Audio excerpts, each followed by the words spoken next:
What is up, Niner Gang? Had a victory today, so good to come on here after a victory as always, right?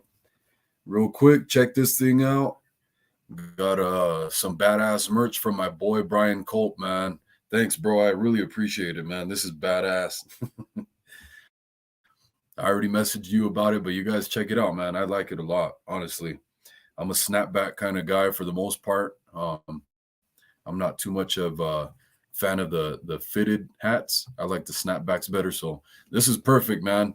And it doesn't fit me too big or anything. It has a really good fit to it. I like it. It's pretty badass, man, especially since it was a surprise. So Brian, appreciate you, man. That was dope. That was really cool of you, man. But like I said, I'm gonna try and stall here for a little bit, see if we can wait and get a couple more people in the chat and in the live stream, all that type of stuff. But real quick, if anybody's here right now, put your thoughts in the comments, please. Let me know what you guys think about this victory, man. Because in my eyes, honestly, bittersweet, man. And it seems like a lot of people kind of feel the same way as of right now.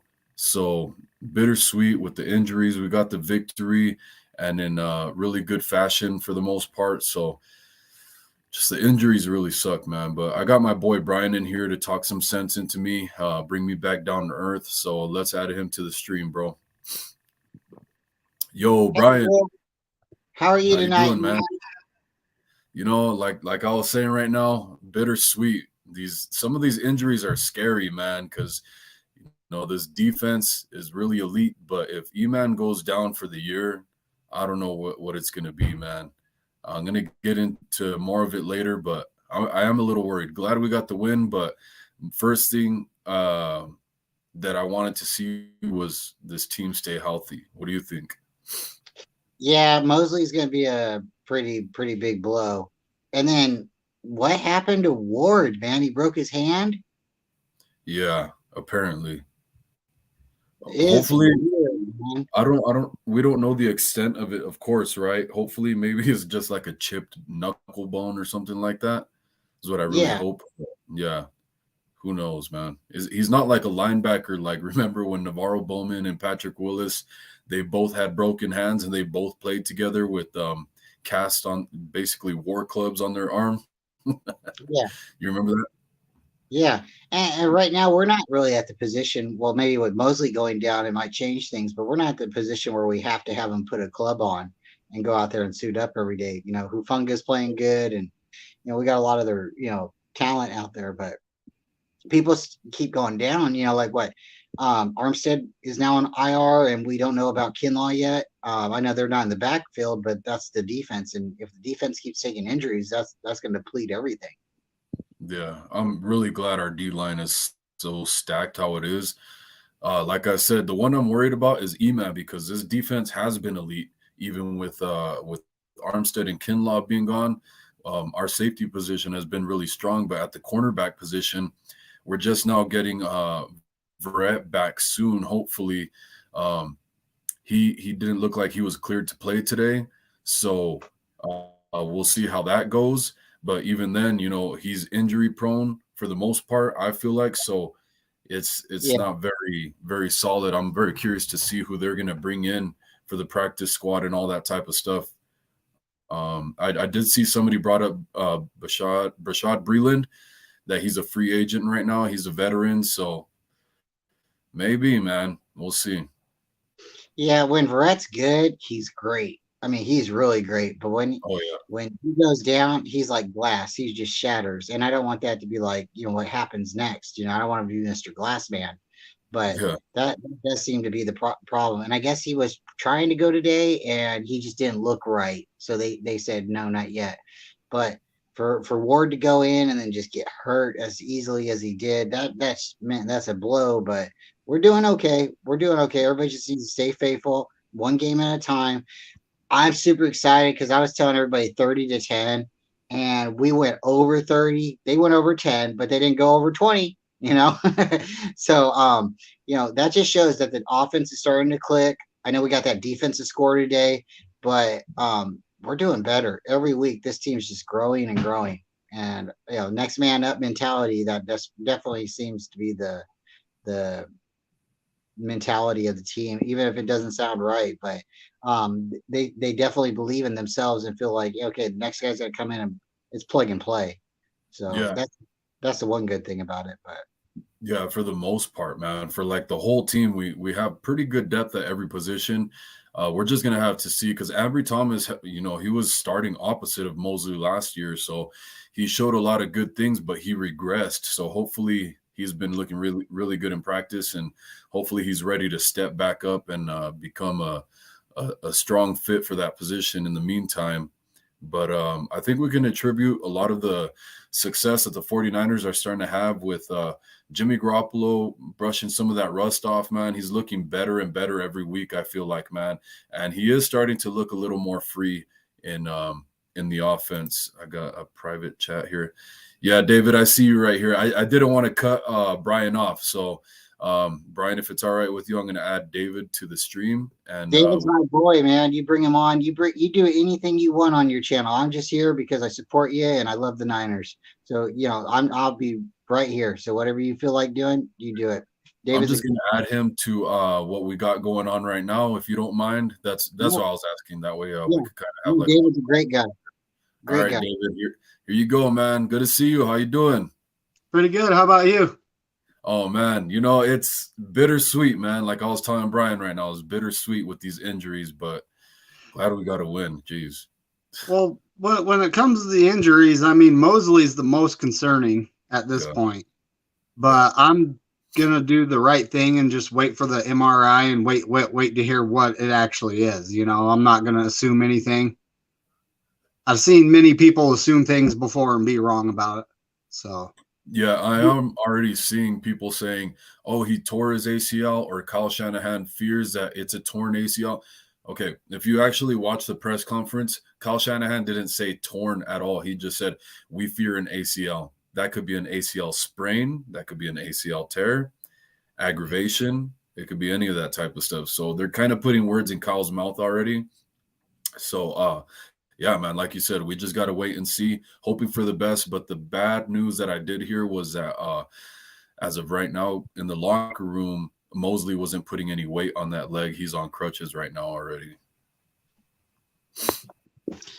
Yeah, that's what I heard too. He's not putting any weight on it. So that's not good. But again, you're not, Superman. You can't x-ray somebody's knee. You can't say, you can only speculate. So I agree with David. Let's hope for the best. Let's not assume anything, and let's wait until the injury report comes out tomorrow or Tuesday. Hopefully, it's just, like some kind of sprain and, he'll be out 1 or 2 games, but man, what's going on? If it's an ACL tear, what's going on with us? Are we not stretching out? Are we stretching too long? I mean, like, this is how many players now has ACL tear? Well, in all honestly, I would usually typically say that, but with this one, this was kind of just a freak accident. It looked like where the Panthers receiver just landed on Mosley's leg to where it bent underneath him. So while they're moving full speed and trying to play on the ball too. So I think it was just a freak accident. It sucks, man. But yeah, I would like to see more consistency at the health portion of our game, right? And when somebody gets hurt, you don't want to hear ACL all of a sudden. Maybe dislocated finger, or maybe like, okay, Jason Ward, he had a broken hand. Okay, not an ACL. Groin injury. That seems to be Kittle and Ward, but for the most part, man, ACL. That's so ugly of a term for the Niners locker room right now. That's a scary word. Oh my God. We lost Verrett in the first game last year. Yeah, around the same time frame too of like around the end of or in like the fourth quarter as well, towards the end of the game. Yeah. So, well, I honestly don't think. Now, I'm hoping I'm not wrong, but I don't think it's a strength and conditioning coach issue. I think it's we have a very physical style of play, and a lot of that when you tear your ACL, you're literally what I've seen. They're planting their foot and they're trying to change the direction that they're not supposed to physically be able to do. So, so there are players that go their whole careers without doing that. And I would say I wonder how they pull it off, but they never try to do something that their leg ain't supposed to do. Yeah. So, and I mean, like Ronald Blair back in 2019 when he was going after Russell Wilson, I don't know if you guys remember that play, but he was out in space. It was non-contact. Russell was juking around, and Ronald Blair was just trying to keep up with him, and he did something with his leg he wasn't supposed to do and tore his ACL. Unfortunately for him, he hasn't been the same since. Sometimes that happens. Most of the time the surgery goes right and they're pretty close to what they were before, Yeah. But yeah, I haven't even heard about Ronald Blair. I know he signed with the Jets last year, but I haven't heard anything about him since. Right. But little bit of with Jimmy Ward and his broken hand, does anyone know the story? Did this happen on a play? Did this happen before the game? And it just didn't start bugging him until the game, during the game? I mean, it definitely had to happen in the game, but the hard part was that so when I was trying to watch the game earlier today, and I've really had it with DirecTV, man. It's really pissing me off. But I missed like the whole first drive of the game. I didn't get to start watching until the Panthers had the ball. So that was really pissing me off. So I missed it. Whatever happened to Jimmy Ward, I missed it. But I had to be in the game because he was supposed to be ready to go. He was activated and all that. So really weird. Yeah, a lot of people are like, "Oh, we brought him back too soon. It's a broken hand. It has nothing to do with his hamstring. What are you talking about?" Well, it's like yes and no, because I've talked about it before. Probably in some of my very first videos, where I haven't played sports in a pretty long time, and a couple of years ago, before COVID, right before COVID started, over here in Flagstaff, Arizona, they had started a semi-pro league, and so I joined. We started the spring training. My very first practice off the couch, new cleats and everything. I think that had something to do with it too, because they're not really broken in. I start warming up. Somebody throws me a ball. I play receiver, so I try to catch it. I jump up, catch it, land right on my ankle. For whatever reason, my ankle just decided it wanted to go like this on me and put all my weight on it. And so I heard a loud pop. And that just goes with not being football ready. It's just weird stuff like that. When you're running around on a daily basis and your body gets more and more used to it, in tune with what's going on around you, then you're better, how do you say, prepared, I guess you could say. But I can't find the other word that I really wanted to use. Well, the good thing about a broken hand is he's going to be able to run and, do football activities and keep the rest of his body ready. So when the hand heals, he'll be back. Yeah. But, we're probably, if we're talking about a broken bone, we're looking at 4 weeks. And I don't know if you saw when I was telling Brian, I'm hoping that maybe it's just a chipped bone, because it could just be a chipped bone. And so I don't think they have a full X-ray, all that type of stuff, like a full what do you call it, report on his hand just yet. So we got to just keep an eye on that. We'll see how severe it is. But yeah, like you said, glad that he can work out every other part of his body, right? But we'll see, man. I just I have all the Niner content creators come on about the same time, but I just heard Kyle Shanahan in the presser saying Jeff Wilson had a shoulder, I don't know what to call it. We'll call it a light stinger, but he went back in the game and played, so that shouldn't be a big deal. But I mean, when it comes to Bosa's groin, hopefully it's not like a high grade pull. Hopefully it's a low grade pull, and we'll have him back. I mean, so we got the Falcons next week, and they're no chumps. They're no chumps. They could beat us if they really wanted to. But I wouldn't say it in those words, but hey, you remember 2019, right? We're all like, "Oh, we're gonna whoop those guys." They could. It was a trap game and we lost. But so we're not going to be overlooking them. I highly doubt that will ever happen again. But you got, but yeah, then we have what, the Chiefs? Is it the Yeah, Chiefs right after that? Chiefs and then the And then the Rams. bye week. Yeah, Chiefs, So Rams, bye week, and then Chargers. And then worst case scenario, we get Nick Bosa back hopefully after the bye week, and hopefully the groin isn't that bad, and he only needs to rest it and maybe misses this next game. But that brings up another question: who's going to start?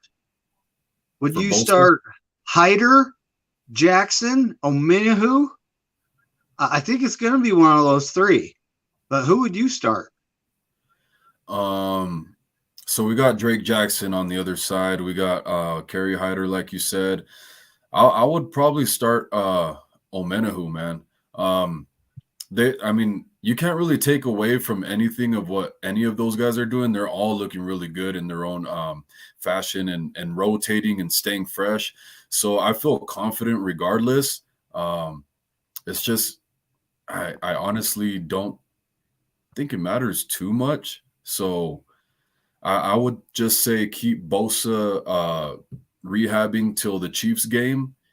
They said, from what I heard, that it was tightness in his groin abdominal area as well. So it might have just been some cramping type of stuff, and they just wanted to be careful with it, not get a tear. So I really hope that's what it is, because that's what I heard was just tightness. So And Bosa, that's a good thing though, because if it's extreme pain, something bad happened. yeah, So and he was walking tightness around. ain't tightness ain't bad. I actually have an elbow issue with that. I have to stretch it out when I'm at work every now and again. But I mean, That's my when bad. it comes to oh man, Mosley. But I mean, we're getting Verrett back, although he ain't ready. He's working his way back into game shape, as from what I understand. Yeah. So then we have, like, who's starting on the outside. Ambry Thomas seems to be buried at the end of the depth chart, even though he played pretty well at the end of last season. Yeah. Um, It was I super mean, weird to see how that happened, man. it is. I mean, do we start Lenore and put Womack back at nickel? That's Do we start Ambry Thomas?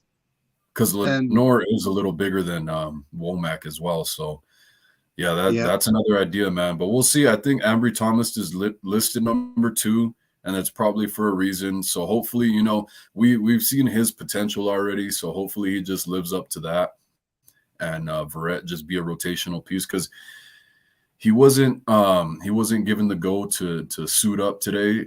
It looked like so. I was watching him do his sprints and stuff like that, warming up, but we'll see, man. It might take him a couple weeks to be in game day shape. Kind of rough, man. Yeah, I agree with you guys. Amenahue, and then Brett just doesn't look right. And I'm thinking Lenore, because they really are pushing for him. And like you said, Womack, maybe, push him back. Womack's doing really good on special teams. That's really impressive. Except But for he looked like he got a little excited on the punt when he touched down the punt at like the 7-yard line, I think it was. But he's a young guy, man. He's a little excited. He just wants to grab that ball. But like when you're on special teams, right? And this is my feeling. It's like when you're on special teams, you're trying your hardest to make a name for yourself, to make an impact of the game. You're over eager, whatnot. So when you have somebody that's young and hungry, and they're on special teams and they're doing stuff, I don't knock them for trying. I really don't. I'm like, hey, you're trying. You really are. You're not just letting somebody kick the ball and you're running down the field and not worrying. You're hungry. So Yeah, man, he's really flying around, man. It's really good to see. He touched it a little early, man, but you can't knock him for getting it down at like the 7-yard line. That's still really good. And he was there to make the play. He's been flying around for weeks on special teams, even though he was bumped off of being the starting nickelback. So hopefully, I feel like Kyle Shanahan consistently has, when he's put guys not in the doghouse, but kind of that sort of speak, puts them on the back burner a little bit. They kind of have to earn their way back in special teams. So good to see that, he's making the effort to not let that get him down, that he was bumped off of the starting role. and just taking advantage of being on special teams and contributing, man. With the rest of the special teams, well, I'll let you guys speak on that first before I move on, because I was going to talk about the special teams. Go ahead. Go, David. I was going to let you go first. All right, I'm going to go. I love special teams. So, Brian. Special teams is one of my passions. I played special teams in high school. It's one of those things I really believe, and it's a joke of mine too. If you have a special team, you can win championships, right? So people say offense or defense. No, if you have a special team, that's all that matters, right? So we have a good long snapper, we have a good kicker and a punter. And the one difference between our punter and our kicker is the age difference. Mitch is a lot maybe younger, maybe more vibrant. He's not worried about the tackling. So when he kicks the ball off, he is going out there. He is trying to tackle. We don't need Robbie to tackle. And today he tackled twice. And I'm not saying he's, too old. If he's too old, he shouldn't be on the field. But we don't need a 39-year-old kicker tackling if the special teams can cover the right way. So I'm hoping they'll adjust that, because if he bruised his knee, that's one thing. But he's been kicking off and doing field goals, and he's been doing really good. So with that happening, this game, that's an injury that we don't want to look forward to. Ray did have another fumble in the end zone. I didn't like that, even though he got the ball. That's something he's got to clean up. I still believe he's got intelligence. It's like you don't want to catch the ball and run out of the end zone, and get caught on the 9-yard line or something like that. You want to get it on the 25. So I believe that, he's intelligent. He understands that kind of stuff, but he's got to get his hands underneath that ball. And that's the only things that I really see. Robbie doesn't need to tackle. And once again, Ray needs to try to catch that ball before he does anything. Yeah. Go ahead, David. That was what I was going to say, is Robbie Gould does not need to be tackling anybody. I mean, he's been around a long time. He's a few years younger than me, and I couldn't imagine trying to do what he did, and I mean, yeah, you're the old guy on the squad, bro. Please don't try to do that again. We actually need a kicker here, right? We don't want to sign an off the couch guy, because you really never know what you're going to get there. True. No. Like we got Joey Sly last year or something like that, and he did okay. But then when it was like the further out he made decent kicks, but when he got closer he missed kicks. And I know he got signed for, he's not that bad of a player, and you got to give people time to, get accumulated to your team and stuff like that. And you can't just. But in the middle of the season, you're our makeshift kicker. We need you to make kicks, not miss them. And if you don't miss kicks, then you're not going to be on the squad next year. And that's where we're at. Is like now, last year with both of them, Mitch Wisnowski and Robbie Gould having injuries, they're both switching off. And it was like, that's why everybody was like, okay, well, Mitch is kicking off because Robbie has a groin injury. And then it's just back and forth. So we definitely don't need him tackling people if the coverage can handle it. Yeah. Yeah, and that's why I feel like it's pretty ridiculous, too, with the 53-man roster type stuff, man. They should expand on that. It's ridiculous the way we're so limited when if your kicker gets hurt on something like this, then if your punter can't kick, who the hell's supposed to kick? Somebody like let's say Brandon Ayuk kicked in high school. Now he has to step up. Like, what the hell are you supposed to do? It's pretty ridiculous, man. It's not efficient. But that's a good point, Wolf, too, because a lot of people don't understand. Just because you can kick field goals doesn't mean you can kick punts or punt, and that's the big difference. You don't kick punts, you punt the football, and a lot of people don't understand that. Like, I tried punting in high school, and I think I was okay, but I wasn't tall enough, really. And maybe that was the difference, because the guy who was taller than me, he was like six something, and he was a backup, he was a starting tight end, and he could kick it just about as far as I could, but the height on him compared to me, when people came in to try to, rush him and stuff like that, I didn't ever get in the game like that for that experience to happen for me. But I seen it in practice. He had his height. It just totally overran everything. It overshadowed everything. But with field goal kicking, like I know Robbie's missed a couple of kicks because they've been blocked, but that's not necessarily his fault. That's more of an offensive line thing. but with punting, when you have a little bit longer of a, or a taller height, that I think that really matters. I really Oh do. yeah, it's like a whip in a way. Your leg for a punter is like a whip. So the longer the whip is, like the harder it snaps. In my eyes, that's how I could explain it right now. Yeah. Well, you got anything to put to say on that, David? On anything? No? Okay. So what I was going to talk about was with what you were talking about earlier, Brian. We've been talking about the whole Ray McLeod situation for the past few weeks, right? And he's a veteran guy. He should know better than that. Hopefully he's working on that stuff. And we're seeing a lot of drops from the receivers as well, man. So this is just a focus. That's the problem, is the focus. We saw Debo drop an easy pass. And really the first, okay, when Debo got that touchdown, the play right before it, when Garoppolo actually made a really good throw to the corner of the end zone and Debo didn't catch it, which I thought Debo should have caught that ball. He's making way too much money to be dropping passes like that. And glad to see that he redeemed himself by getting a touchdown on the next play. But that could be a do or die situation, man. You need to focus in a little better. Same thing with Ray McLeod. I don't think anybody else really dropped passes like that other than the Kittle fumble, which was ugly to see.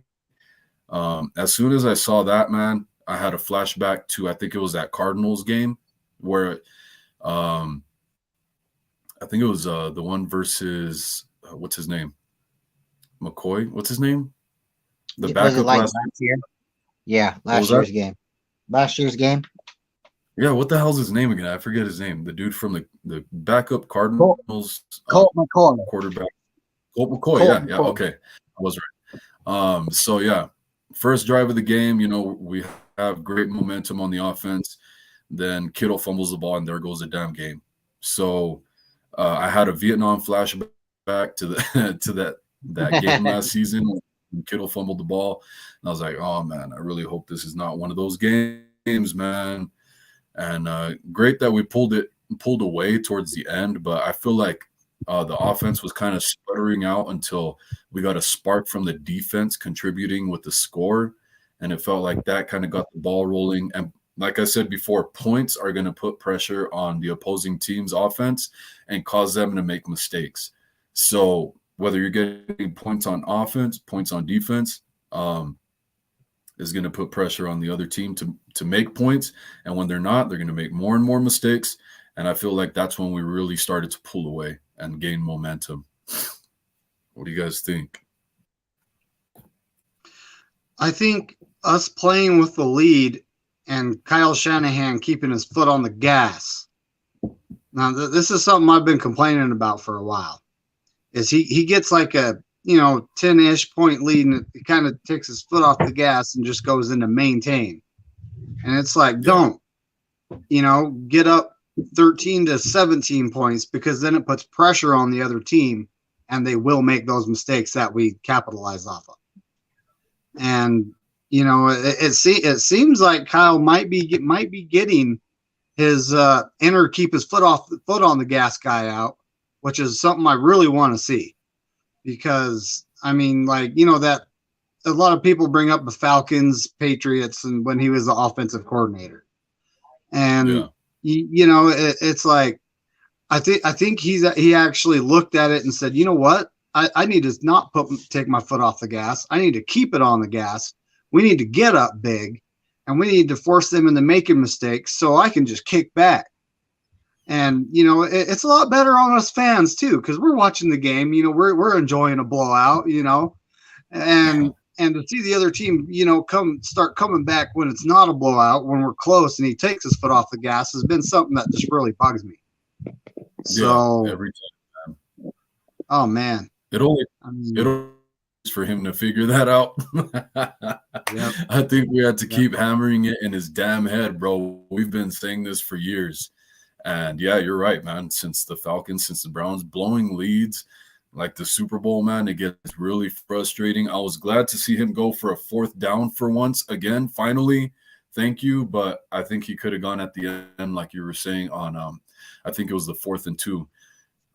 We saw a play like against the Rams last year where on a 4th down, we really put our foot on their throat and really stuck it to them with a touchdown to Deebo Samuel on 4th down. I think it was a 4th and 6. So, yeah, man, you might as well do it. Separate yourself, man. We said that this could be a confidence builder for not just the offense, but the team as a whole moving forward, building up to that Chiefs game. Now, we're going to have to wait and see how everything goes with the depth on those injuries. But other than that, man, the offense seems to be moving in the right direction, little by little, man. It's really awesome. Jimmy G's looking solid. He almost threw an interception, but for the most part, other than that, I don't know what his stats are so far for this whole season, but I think he has thrown 1 or 2 interceptions that I can in what, 4 games. So really good to see what we're seeing out of the offense and especially Jimmy G, because he's going to kind of dictate how far this offense can go, man. I'm really excited about it. Do you have anything to say on that? Super excited. The team is definitely, starting to gel. I know some people get caught up on the stats, and they take stats for a reason, because at the end of the day, they're like, oh, well, this and this happened, and this guy was this great. But at the end of the day, some people say stats don't matter, and I understand what they're saying because it only matters if you win, right? So if the quarterback's garbage, but if he comes away with the win, that's all that matters. But then people start nitpicking. Oh, well, it wasn't the quarterback who won. It was this or that. Well, it doesn't matter. It's a team win. At the end of the day, there's 53 guys on the team. They all have to win together. But as far as interceptions, I don't want to see Jimmy throw an interception, but I almost feel like he's more calm after he throws the interception. I see like it's happened multiple times. He'll throw an interception, and right afterwards, he'll come back onto the field and he'll go take the team down and he'll score a touchdown. So I don't think he gets caught up necessarily about what happened the last play. I think he's got a really good memory and, forget, like what just happened and let's keep going on. I think that's why the team likes him too, because he's not being stuck. Oh, I just got sacked. Well, yeah, that was the last play, but this play we're throwing a touchdown. And that's the mentality, I think, where Jimmy's a starter. But one thing is this is something funny too. I want to ask you guys, he's technically our backup. So if we go to the Super Bowl and we win the Super Bowl this year with Jimmy, is this going to be his 3rd Super Bowl ring as a backup? That's a really good point. Oh man. No, and how many times has the backup won a Super Bowl for the team other than Nick Foles, right? So that's pretty crazy. Yeah, imagine. David, if you have anything to add to that, let me know or go ahead. Well, I've been saying since Jimmy G took over that he has one job, and that's don't screw up. Because the defense plays really good. All he has to do is make some plays here and there, score some points. That's all he has to do. And so far he's done pretty good. I mean, today he had an almost INT. And it was a bonehead throw he shouldn't have made because the corner was right on Deebo. And Deebo could have had it if he really wanted to. I think it went through his hands. I don't think it counts as a drop though because of where it was located. And then the safety couldn't hold on to it. Yeah. So, but if someone's double covered, don't throw the ball. Yeah. But he gets a pass on this one because it didn't actually count. It wasn't an INT. But stuff like that drives me nuts. It's like, dude, come on, quit throwing into double and triple coverage. Throw to the guy that's singled. Every time someone's double covered or triple covered, there's someone single covered somewhere. So, and it's all about ball placement too, though. Hey, Jimmy threw the ball more than 20 yards a couple times today. Yeah. Yeah, he tried Ray. Not Ray. He tried something we normally don't see. It's something I like to see that he's actually, growing the guts to do this. And because we have Danny Gray on the squad, I kind of think he's feeling like he has no choice. He's got a speedy guy. And how is he supposed to utilize him if he's not going to throw the ball past 20 yards? Yeah. So I would actually like to see Danny Gray on jet sweeps and stuff like that. Oh, you know what I mean? Some gadget plays here and there. Yeah. The more we talk about it, the more chance we have of seeing it. Yeah, huh? All the stuff we're talking about has taken a really long time, but we're starting to see those improvements little by little. And usually the 49ers do better towards the end of the season. So I think it's going to happen. Ray McLeod, I think it was last week, he got incorporated in the offense more instead of just being the special teams guy. So the next guy up should be Danny Gray, like you're saying, man. Hopefully we see that. Brian, I think you had something to say about I think it was Jimmy Garoppolo. Yeah, I seen the pass. Danny Gray took off, and Jimmy tried him. I think it was like one. I think he only did it one time, but he tried it, and that's really awesome. It's encouraging to see. You have weapons, and it just shows that Jimmy Garoppolo can push the ball if he has the opportunity. Maybe it wasn't the best timing of the game, but why not? It was like the beginning of the third quarter, or it was like the beginning of a quarter.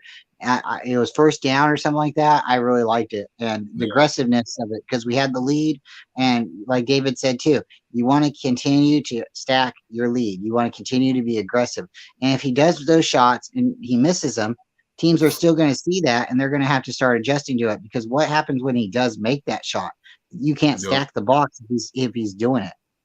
So. Well, we even saw it in this game alone, but we've seen it in the past few games. Now that he's starting to take more shots, we're getting those PI calls, so that's really great. But even though the ball wasn't really where it should have been, when I saw him wind up for that pass and toss it deep, man, the pass actually, that deep ball looked pretty damn good, man. His arm strength looked really good.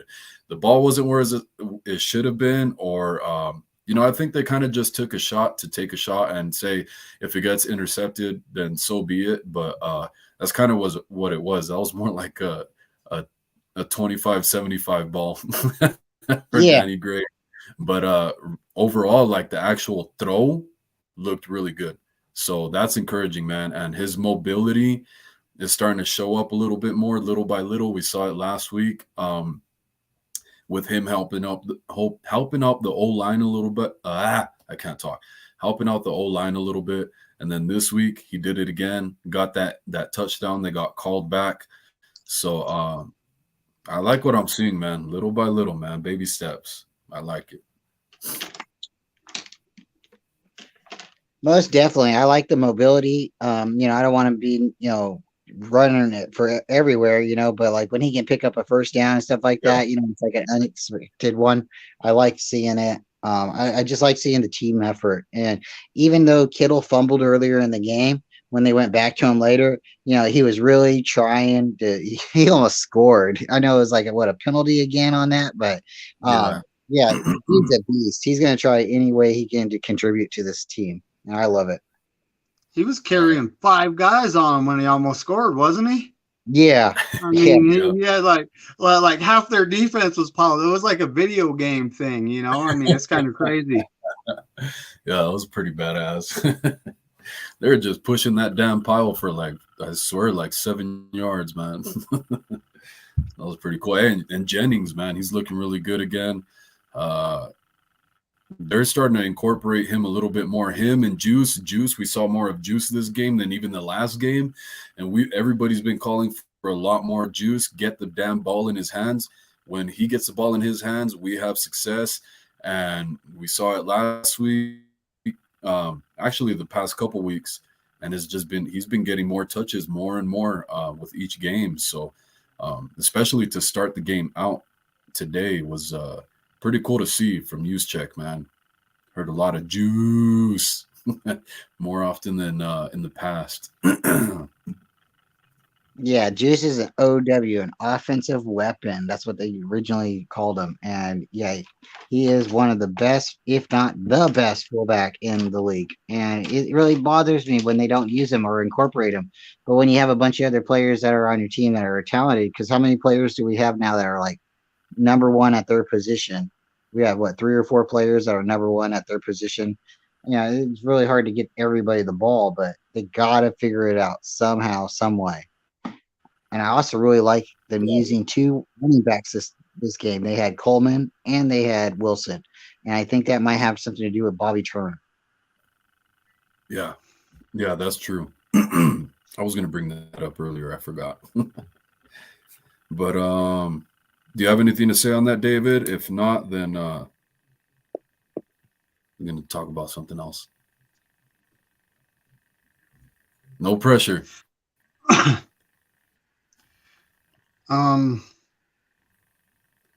Sorry, I was distracted by a lady I went on a date with last night. It Yeah. happens. Hey, I really like her.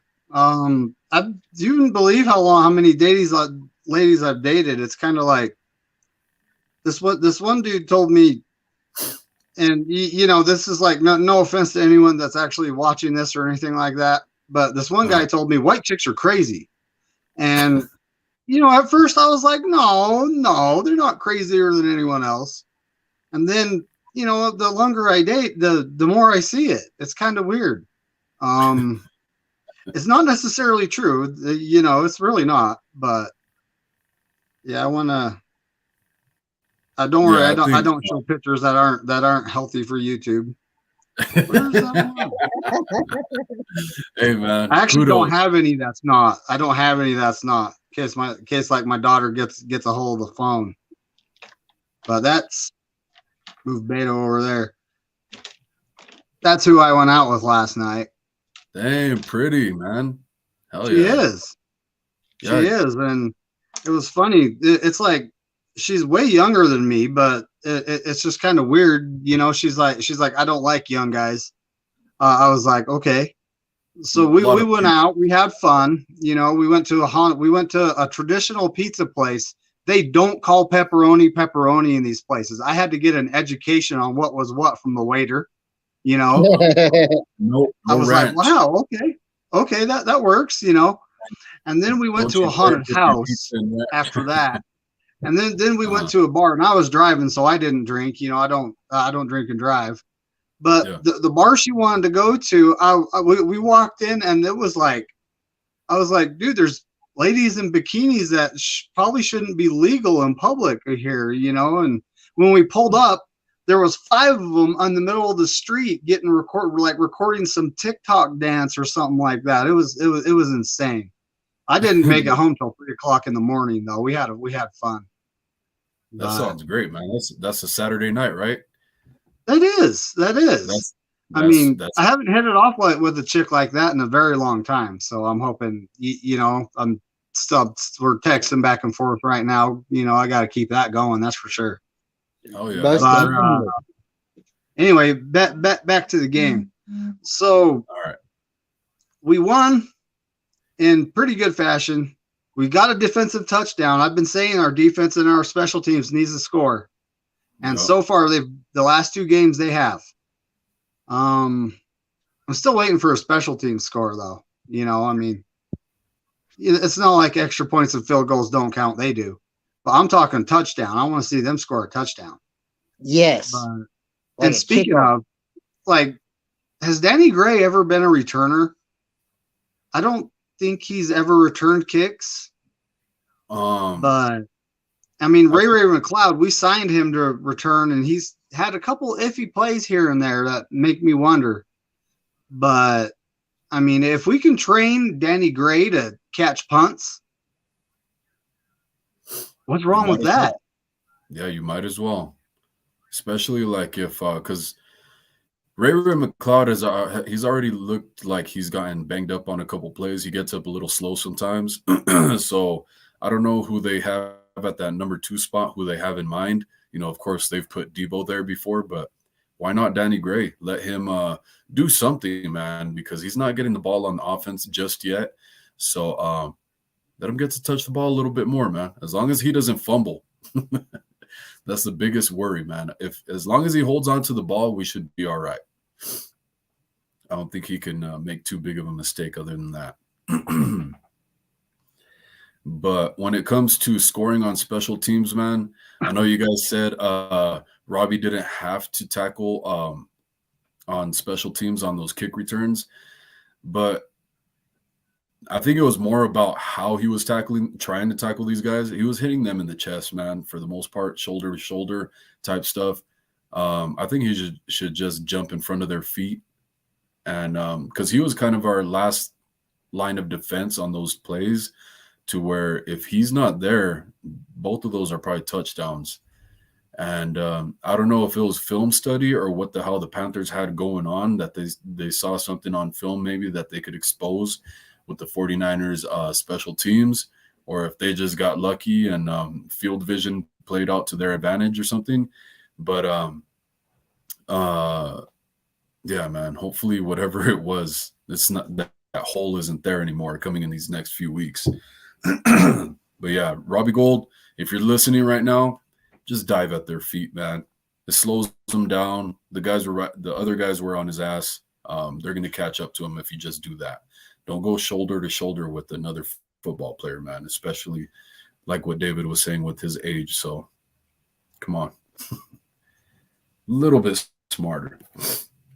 Yeah, you definitely have to, like quarterbacks, when they go to take and make a tackle, they have to be smart. Kickers, when they go to make a tackle, they got to be smart, because you don't want to like injure yourself, and like he went and did a shoulder tackle and somehow got his leg bummed up, so it's like, did they hit his knee when he was going to tackle? If he would have went lower, like you said, he could have got him like a shoestring tackle. He could have done something different. So for him to, again, it's just, if he wouldn't have done it, then we probably would have had 2 scores on us. By him doing it, maybe not doing it the proper way, but again, back to I think both of us said, if special teams, and you maybe pointed it out the right way, maybe we have a hole and they figured it out, and that, we have a hole in our seam or something. Hopefully that gets fixed. But if special teams lines up the right way and everybody covers their gaps, we shouldn't have that happening. So somebody was out of position. Got anything on that, David? Well, hold on. Now, who was out of position? Well, somebody in special teams must have been out of position for the 2 kicks to get to Robbie, because Robbie's the last, guy of defense. He shouldn't be making those tackles. So, like Wolf was saying. Okay, so we hired this new special teams coach because he was supposed to fix all this, right? Yeah. Right. So the way I'm looking at that is we need to see what they do next week to fix this situation. Yeah. Well, the thing is, if too, he makes adjustments, it looked go like ahead, buddy. After those 2 returns, it did look like they made the adjustments. I don't know what it was. We're just taking this initial reaction to what we saw during the game. So once you get in the film study, we'll be able to get a better look at it, of course, right? But maybe I'm just saying the Panthers might have seen something on film that they could expose. And but it, like you're saying, our special teams coach, it looked like he made the adjustments to stop whatever the hell they were doing, because they were having success, man. Back-to-back kick returns. Ridiculous. Yeah. All right. Well, I was going to talk about Hufanga then, because he's been all the new rage in the NFL, not just with the 49er fans, man. He's been all the rage across the NFL. You guys probably saw it during the broadcast of comparing him with the side-by-side clips of Troy Polamalu, both of them going to USC and stuff like that. So I was expecting a pretty great game from him. He ended up missing a few crucial tackles in this game, man. He kind of took a step back, and I think the Panthers kind of wanted to pick on him a little bit more in this game. And the Panthers don't have a great offense. So on our defense seemed like it was playing off coverage a lot and just very conservative, letting the Panthers shoot themselves in the foot, kind of like the Rams game. And, just Hufanga didn't look as great as he usually does. But, Yeah, I noticed that he didn't seem to have his name called too much in the game, and I don't know if that was just the other players overshadowing it. Charvarius Ward, he seemed to get his name called a couple times. Fred Warner, I think he got his name called a couple times, but I didn't really hear too much of Hufanga, and for his name to be the way it is, it's kind of hard to miss it.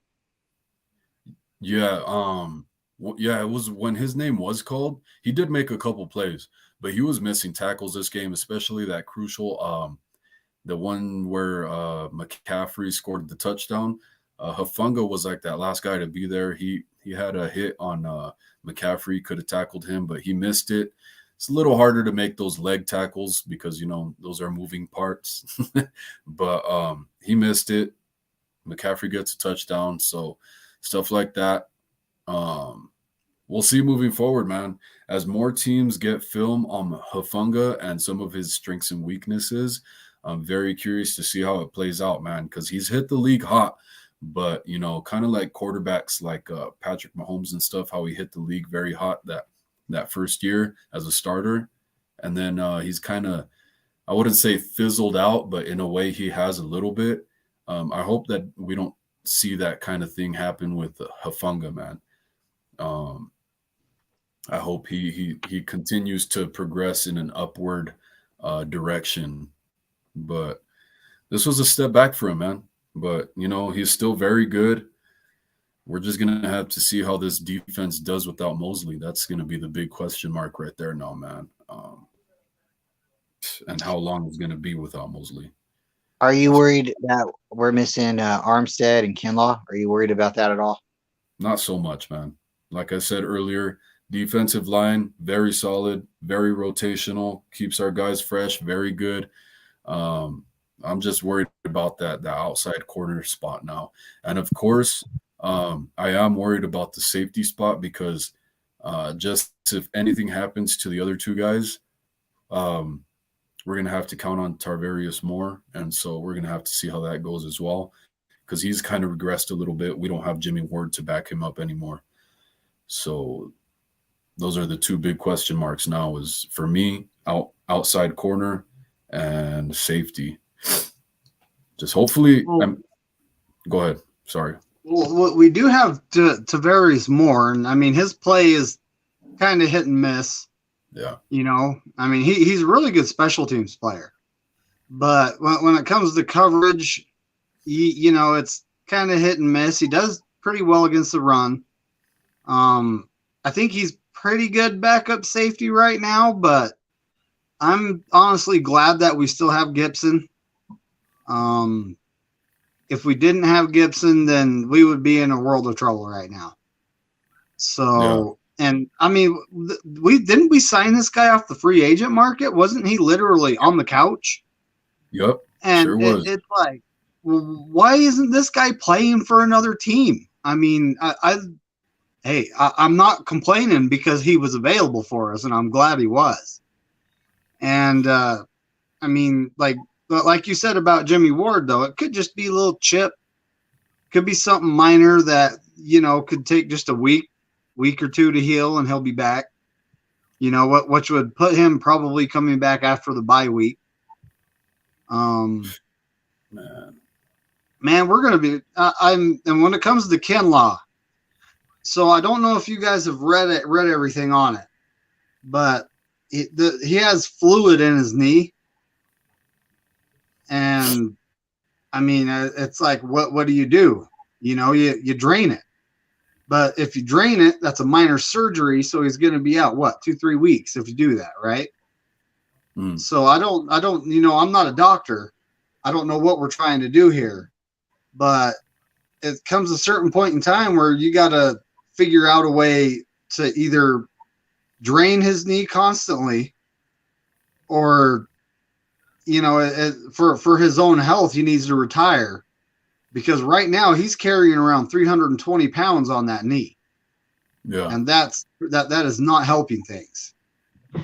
Yeah. And the fact that he's so young and has this problem, I'm very much doubting he's going to have a long NFL career if they can't figure that out right quick. Exactly. already Sorry, Wolf. How many games do we have where he'll have to sit out for a couple of games? He can drain his knee, come back. Are we going to have in a 16, 17 week game, season? Are we going to have him 5 games? Are we going to have him 8 games? And are the games that we need?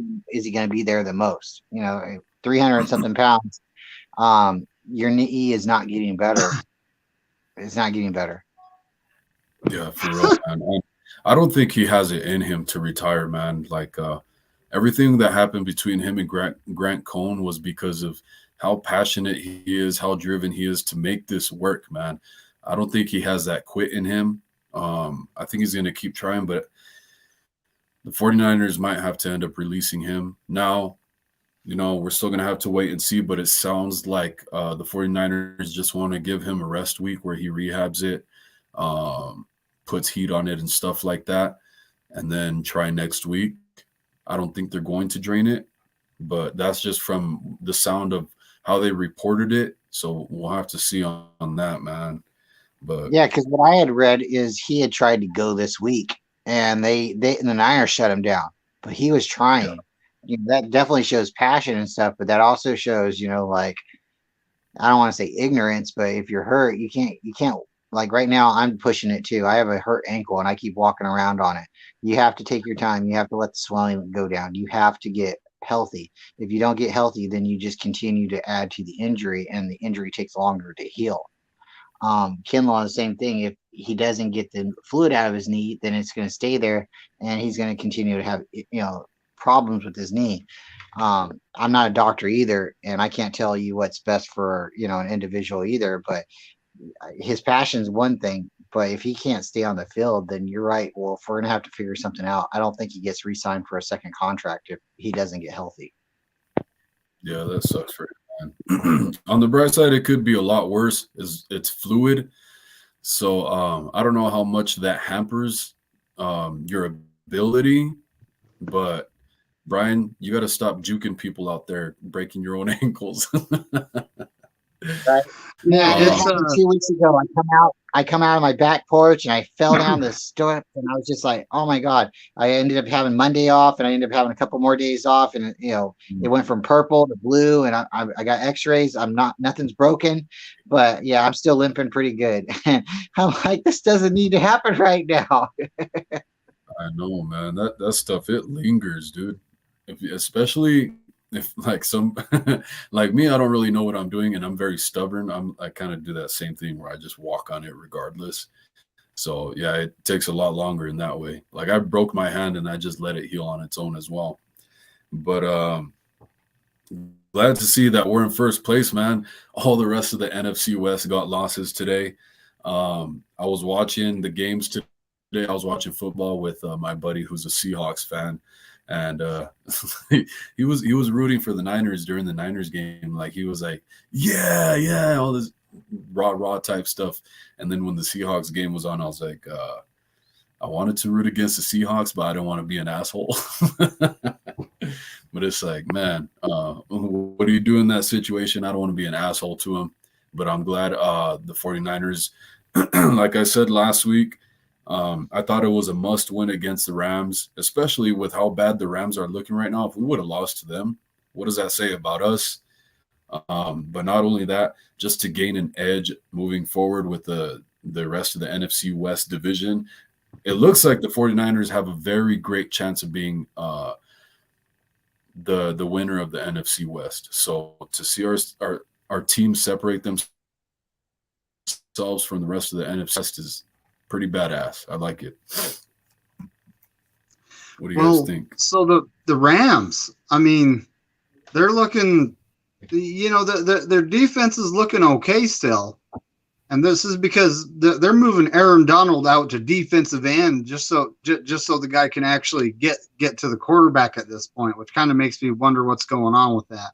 Right. But I mean, Aaron Donald at one point he's going to start getting tired. They play him a lot of snaps. Yeah. But when it comes to their O-line, where did they find these guys? I mean, did they go to the local bar and say, hey, look at this bouncer, he's pretty big. Hey, come on, let's go, come play O-line for us. They I went mean, to these NFL guys, Goodwill. it's like, you know, who is it? Like Rudy, the Ramelia Sports Report. He was telling me because I was saying the Rams have no depth, and he was telling me, no, we have depth. It's like, look at your team right now.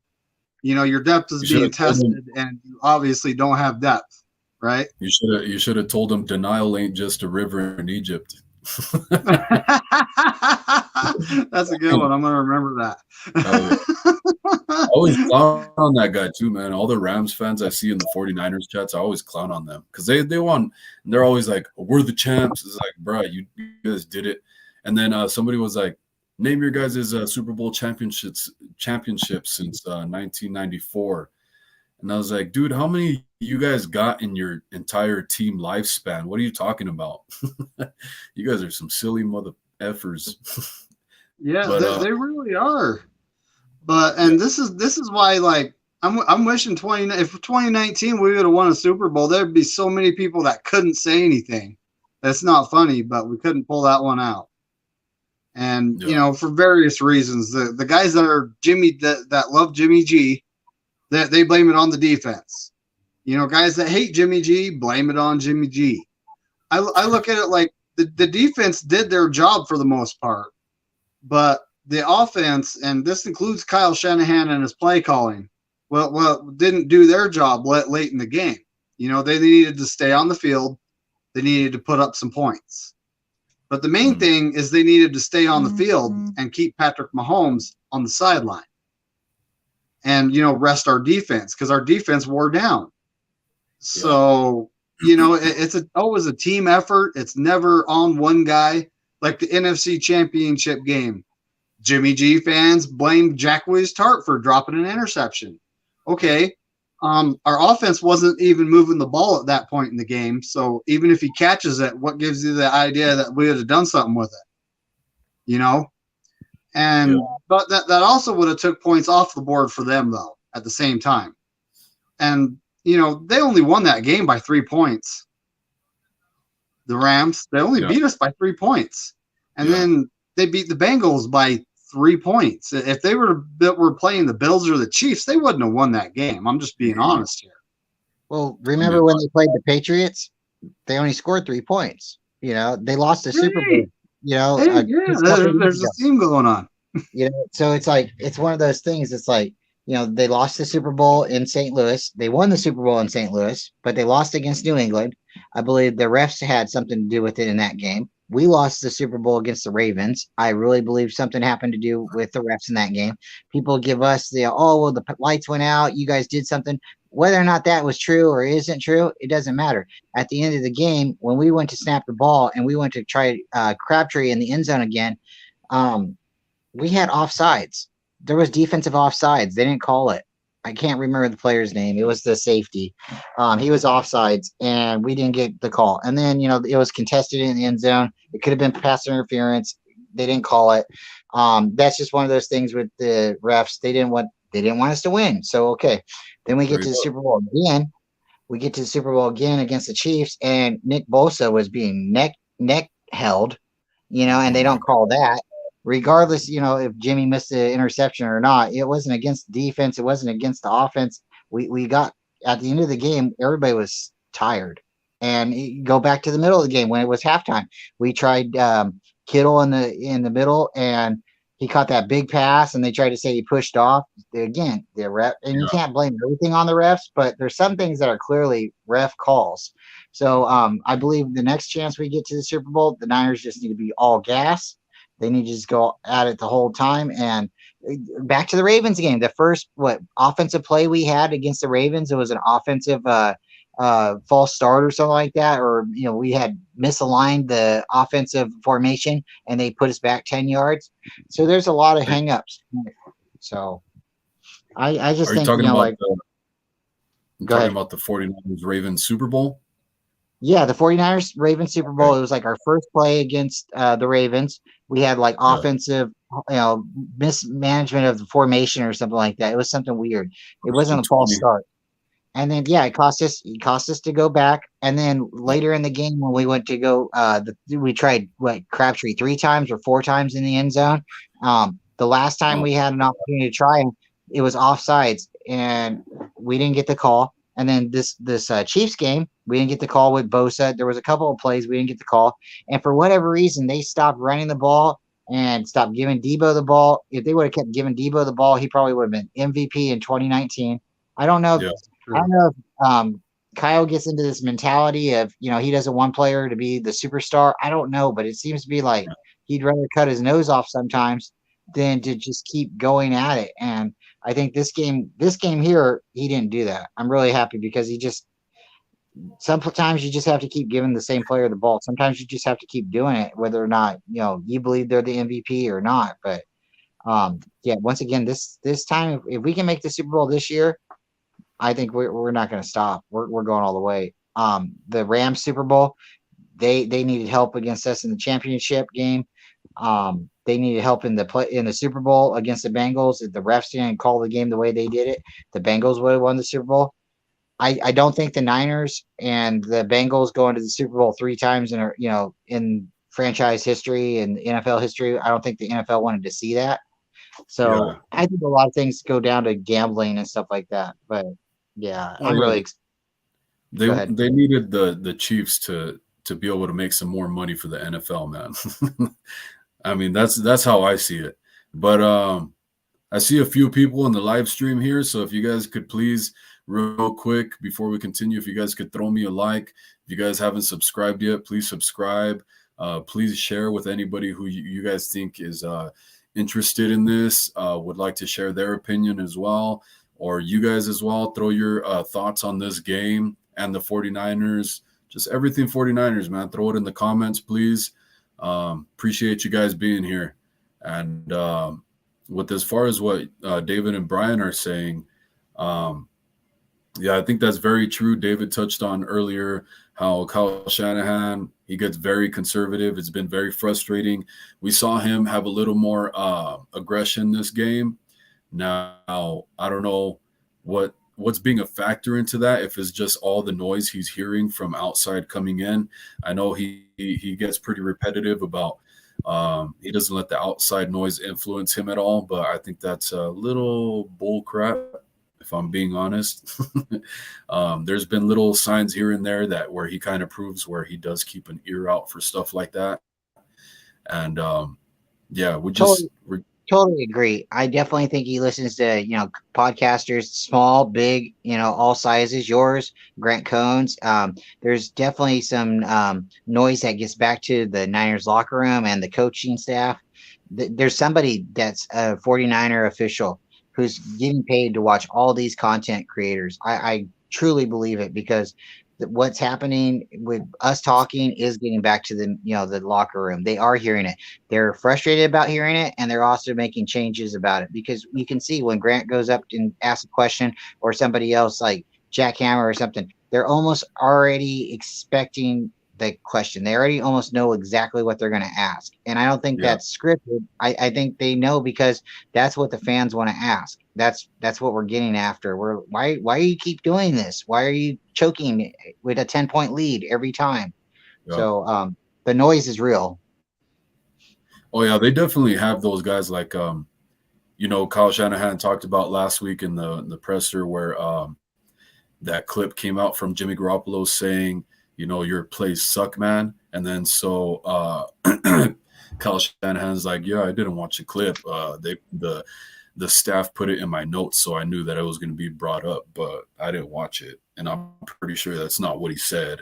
We're like, nobody said Jimmy Garoppolo said anything. It's just a clip of Jimmy Garoppolo, they said. So he outed himself there, for sure. Totally shows he listens. He definitely listens. Yeah, for sure. So that clip was funny. I'm good at reading lips, and he definitely said your plays suck. That's the thing too. I don't even think you got to be like super smart or a super good lip reader, man. That's pretty damn obvious. It's in slow-mo. Yes. Oh And man. that's a good point, because it goes back to how much is he in his ear? How much is he telling Jimmy, okay, I want you to throw it to this guy. I don't care who's open. Or is he doing that? Because and again, I think I've brought this up with Wolf before. What's his progressions? Is it left to right? Is it A, D, C, E? Is he jumping around, a little bit? Or is, again, left to right? Because when I played quarterback, it was left to right, but it was for high school. It wasn't a super complicated scheme or anything like that. So when he's out there, they have the speaker in his ear until like the last 10 seconds of the play. So he can go up there and he can tell him, hey, this is what you're going to be looking at. This guy's going to be open. Why did he try to throw it to Debo last game with 3 people around him? And he get intercepted when we have people open, wide open. So is Jimmy listening exactly to what Kyle's saying and coming off the field and being like, your plays suck? Or is he, screwing up and then coming off the field and saying, your plays suck? It doesn't make much sense to me. I'm like 95% sure that that's exactly what's going on. Like I kind of saw it today on a play we talked about earlier, the shot to Danny Gray, where I said it looked like they were taking the shot to Danny Gray, not really caring whether it was a 50-50 ball or not, what the chances were. It looked like Jimmy Garoppolo just because it was a play action rollout, right? So he rolled out and he was just ready to throw automatically. And I don't remember if it was before that, but during the broadcast, I saw a clip of Jimmy Garoppolo getting talked to and kind of shaking his head, going like this. And it looked almost exactly how like the clip looked of the broadcast when they showed Kyle Shanahan yelling at Jimmy Garoppolo on the sideline in the Bears game. And then what happened? Jimmy Garoppolo comes out and takes a shot to Deebo Samuel, right? And that gets the momentum going forward for the rest of the game for us. So it looked like that same exact clip. Jimmy Garoppolo is doing that, like, yeah, okay, yeah, I'll do it. Okay. All right, yes, sir. And fucking he comes out and he takes that shot to Danny Gray. So I think that's definitely what's going on. And he's already talked about trying to get more freedom in the offense. So I don't know what to say at this point, man. He has a damn choice. He's the quarterback at the end of the day. The ball is in his hands, not in Kyle Shanahan's.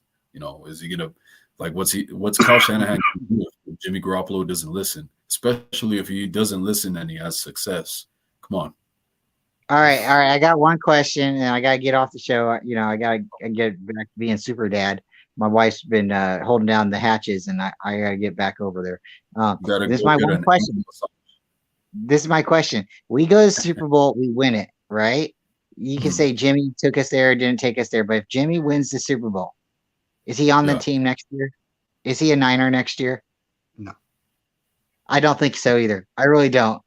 I think if he wins the Super Bowl this year with the 49ers, the Niners will get a first-round pick from him and move off of him. And I think a lot of people will be mad, but I think that's the best potential, best possible situation for him. If we win the Super Bowl this year, everybody dusts their hands and said it was a great run. Thank you for your services and good luck to you. But I don't see him coming back. I really don't, even if he wins the Super Bowl. No, we'll sign like Marcus Mariota, or hopefully they sign a very good backup. Or you never know, Brock Purdy might come right along and become the backup. You never know. Yeah. But I think I don't see Jimmy coming back. Something about what I talked about earlier, man. These past couple weeks, it's like Jimmy Garoppolo is on an upward trajectory, and he seems to be getting better and better, more mobility. They're starting to throw a lot more as well, as far as the balance of plays, run and pass. They're starting to throw a lot more than what we're used to seeing. And Garoppolo is having success, man. So that's good. So I think it's just going to have to play out as far as how the season looks. If it's like, okay, like last year, Jimmy Garoppolo had some decent games, and then for a lot of the season, it was kind of trash, and we drag him into the playoffs, then I think he's out the damn door.